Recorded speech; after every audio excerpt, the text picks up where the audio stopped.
Chapter 1. The Serendipitous Meeting. Caitlyn adjusted the strap of her satchel as she stepped into the art gallery nestled in the heart of Boston's Back Bay.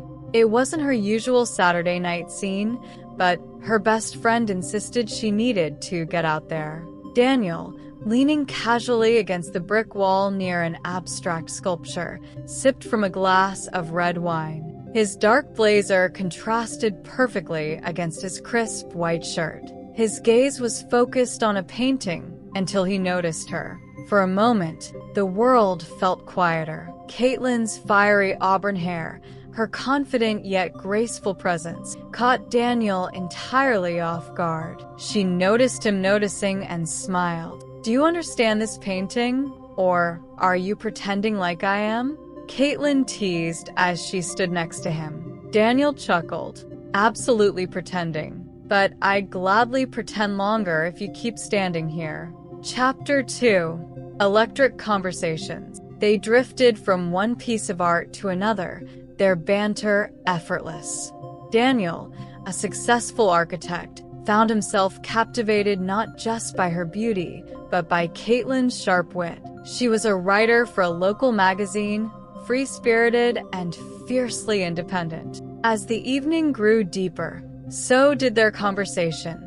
Art, travel, heartbreaks, dreams, and whispered secrets.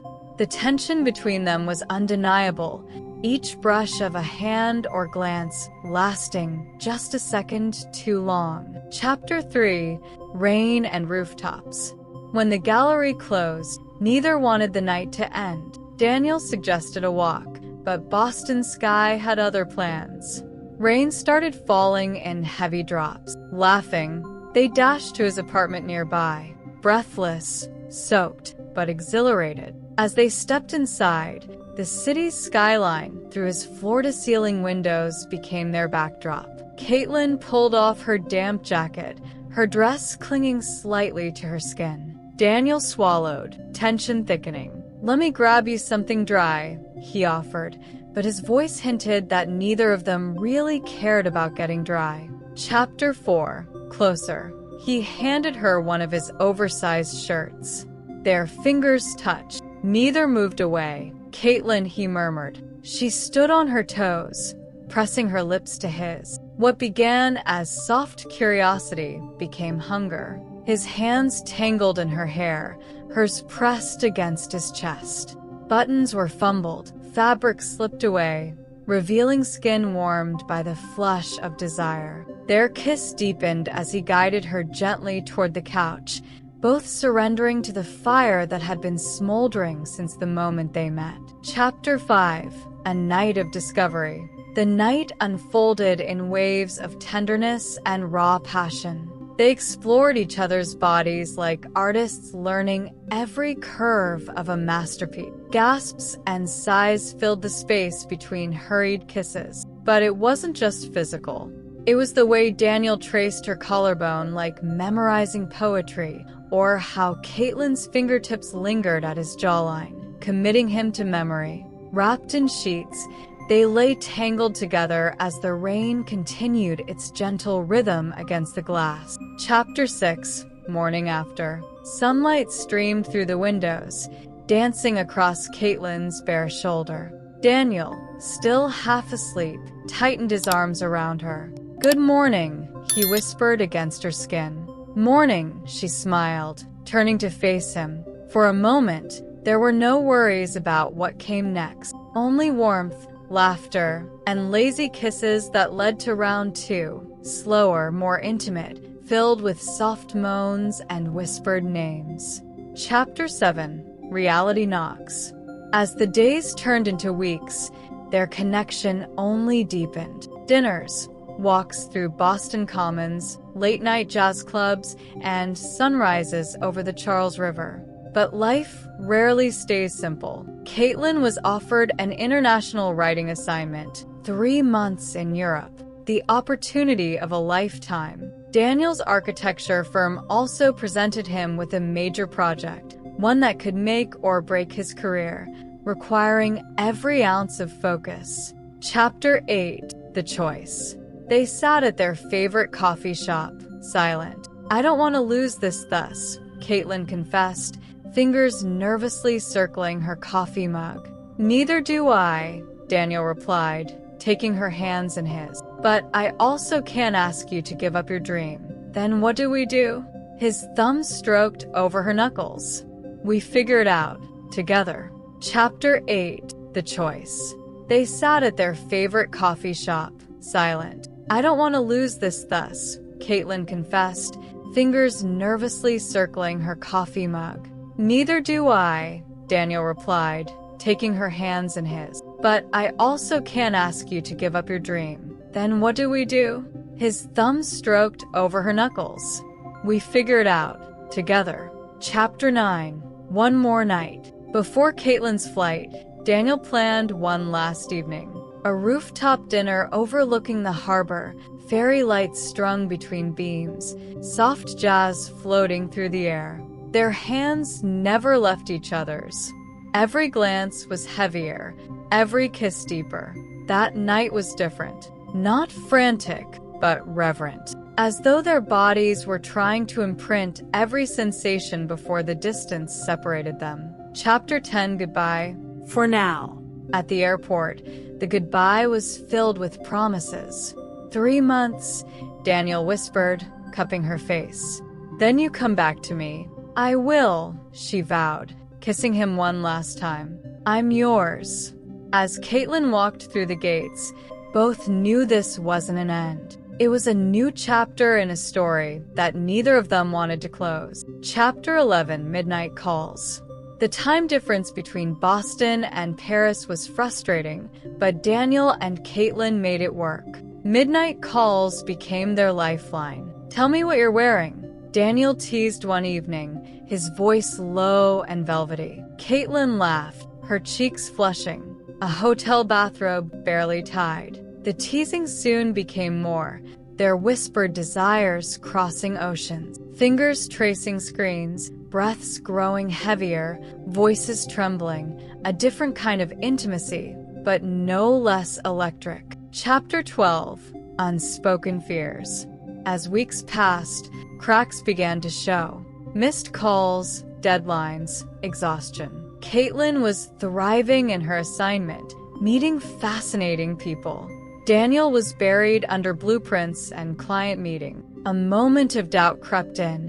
Was distance making them stronger or pulling them apart? Neither dared voice it yet, but it lingered between every call. Chapter 13. A Surprise in Paris. On a rainy Thursday, Caitlyn returned to her hotel room, exhausted, only to find Daniel sitting on her bed. "Surprise," he grinned. She gasped, tears filling her eyes. "You flew here?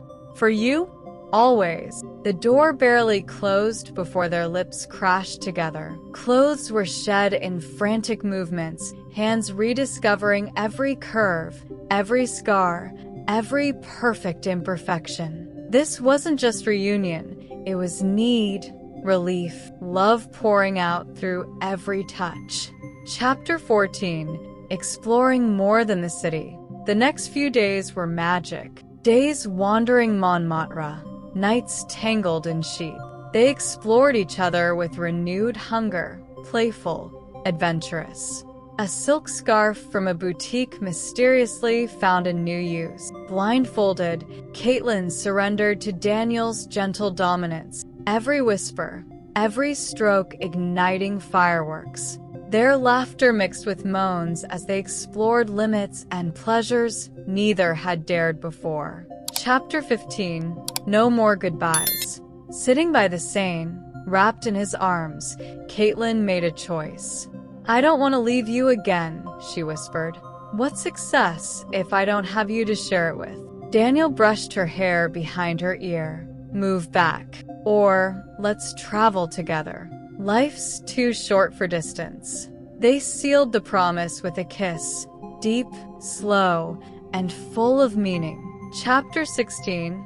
Back to Boston, together. Returning to Boston felt different this time. Caitlyn wasn't just visiting, she was home. Daniel greeted her at the airport with flowers and a smile, so wide it made her knees weak. Their kiss tasted of promises kept. As they walked into Daniel's apartment, now their apartment, both felt the same thrilling realization. This was the beginning of something real, something lasting. Chapter 17, Domestic Desires. They settled into a rhythm that was anything but ordinary. Cooking dinners turned into playful food fights, often ending with Daniel pressing Caitlyn against the counter, his lips claiming hers before they even touched the meal. Morning coffees were shared wrapped in bedsheets, sunlight spilling over their bare skin, their conversations lingering between laughter and lazy kisses. And sometimes, without warning, desire would ignite, whether it was the middle of the afternoon or just before dawn. Their home became a sanctuary of both comfort and passion. Chapter 18, Temptations and Tensions. Not everything was perfect. Daniel's firm demanded more of his time. Caitlyn's editor wanted her to consider another international assignment. Frustration simmered one evening when Caitlyn brought it up. "So you want me to stay here or follow my career?" she asked, crossing her arms. "I want both," Daniel replied, stepping closer. "I want us. I just don't want to lose this." The argument dissolved into something far more physical, hands gripping, mouths searching, tension melting into the sheets as they reminded each other exactly why they couldn't bear to be apart. Chapter 19, A Ring in the Harbor. On a crisp evening by Boston Harbor, Daniel knelt on one knee, pulling a velvet box from his coat. "Caitlyn, you are my beginning, my middle, and my everyday. Will you marry me?" Tears spilled down her cheeks as she laughed and nodded. "Yes. God, yes." Cheers erupted from nearby strangers as Daniel slipped the ring onto her finger, sealing it with a kiss so deep it left them breathless. Chapter 20, Happily Ever After and After. The wedding was intimate, a garden ceremony surrounded by friends, laughter, and jazz. That night, as husband and wife, their passion burned even brighter. Daniel carried Caitlyn across the threshold, straight into a night of slow, tender, and deliciously heated love, exploring, whispering, losing and finding themselves in each other again. As dawn crept in, tangled in sheets, Caitlyn whispered, "If this is forever, I never want to wake up." Daniel smiled, brushing his lips against her forehead. "Then let's never stop dreaming."